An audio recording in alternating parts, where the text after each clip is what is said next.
I'm having a play with the Hickory I got. This are two of the shorter bits, well it's one of the shorter bits split down the middle, and I'm gluing it up with a Z splice.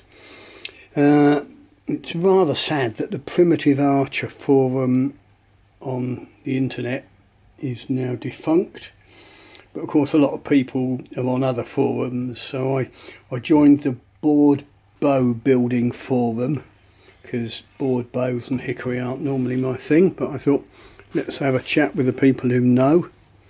They gave me some good pointers about grain orientation and what have you.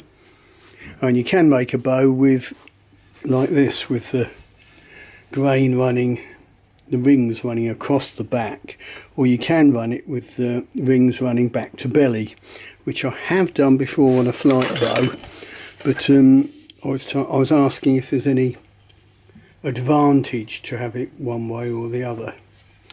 Anyhow, this just worked out so that it would be better glued up this way. I did the Z splice, haven't glued it yet. I don't normally mark it out on paper, but I did this time, allowing for the width of the saw blade.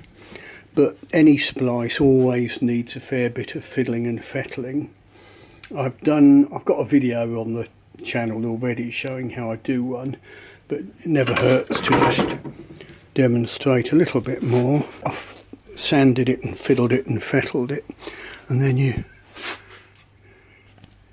put it down like that, so you can see I've got daylight there, but when I glue it up I'll put a clamp across here and a clamp there, but it's not a bad fit. I'll glue it up with Titebond 3 and leave it overnight. That's it, glued and clamped. It's relatively straight. The wisdom of the guys on the board bow building group has become immediately apparent. I've got my splice done, and very nice too. I thought I'll have a closer look at this grain with a view to getting a single ring on the back, because it doesn't look too bad. But on close examination, following a ring would entail removing rather a lot of wood, which isn't a problem for me, except my left elbow being a bit sore with tennis elbow and the like. I don't really fancy it.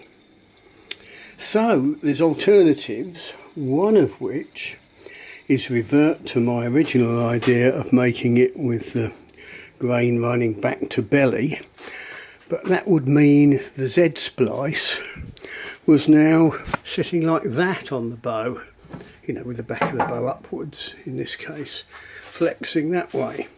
Well, in a low power bow I don't think that would be a problem, especially if I have a nice deep grip.